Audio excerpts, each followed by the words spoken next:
নমস্কার, মধুর বঙ্গ ব্যঞ্জনে আপনাদের স্বাগত। বাঙালির সান্ধ্য জলখাবার মানেই যেন গরম গরম ভাজাভুজি।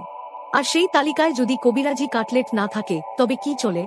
আজ আমরা জানব এই ঐতিহ্যবাহী এবং স্বাদে অনন্য কবিরাজি কাটলেটের সেই অজানা ইতিহাস, যা লুকিয়ে আছে ঔপনিবেশিক কলকাতার হেঁসেলে। কবিরাজি কাটলেটের জন্ম কিন্তু আজকের দিনে নয়, এর ইতিহাস শুরু হয়েছিল ব্রিটিশ শাসনকালে কলকাতা শহরে।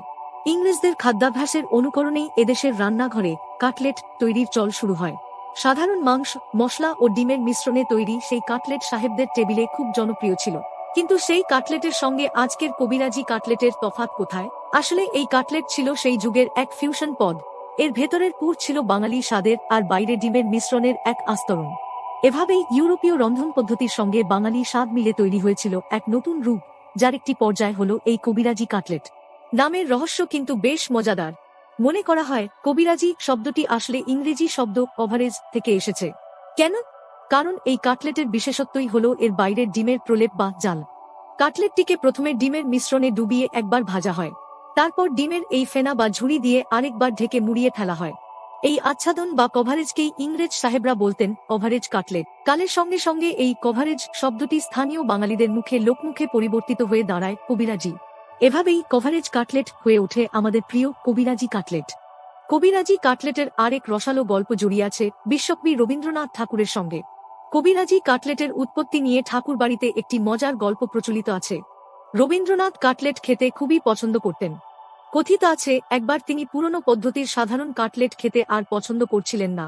তিনি নতুনত্বের সন্ধানে ছিলেন। তখনই ঠাকুরবাড়ির রান্নার দায়িত্বে থাকা পাচক বা বাবুর্চি গুঁড়ো ডালের সঙ্গে ডিমে ডুবিয়ে কাটলেটটিকে একটি নতুন রূপে পরিবেশন করেন। নতুন স্বাদে মুগ্ধ হয়ে রবীন্দ্রনাথ নাকি বলেছিলেন, এই কাটলেটটি যেন কবজি ডুবিয়ে খাওয়ার মতো। আর সেই থেকেই কেউ কেউ এর নাম দেন কর্মিরাজি বা কবিরাজি কাটলেট।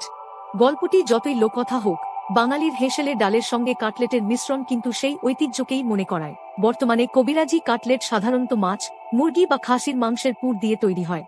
স্বাধীনতাপূর্ব কলকাতার বহু বিখ্যাত রেস্তোরাঁ এই পদের জন্য জনপ্রিয়তা লাভ করেছিল। আজও এই কাটলেট বাঙালির যেকোনো আড্ডার বা উৎসবের অন্যতম জলখাবার। একপাশে সালাদ আর সাথে কাসুন্দি, ব্যাস জমে গেল সান্ধ্য আড্ডা। কবিরাজি কাটলেট শুধুমাত্র খাবার নয়, এটি আমাদের সংস্কৃতির সেই সেতু, যা ইউরোপীয় রন্ধনশৈলীর সঙ্গে আমাদের নিজস্ব স্বাদ ও কারিগরির মিলন ঘটিয়েছে। ডালের মতো সরল উপাদান আর বিদেশি কায়দার মিশ্রণে তৈরি এই কবিরাজি কাটলেটের ইতিহাস আপনাদের কেমন লাগলো অবশ্যই কমেন্ট করে জানান। এরকম আরও মিষ্টি ও ঝাল খাবারের অজানা গল্প জানতে মধুর বঙ্গ ব্যঞ্জন চ্যানেলটি সাবস্ক্রাইব করুন এবং নোটিফিকেশন বেলটি বাজিয়ে দিন। ভালো খান, ভালো রাখুন। দেখা হচ্ছে পরের পর্বে। ধন্যবাদ।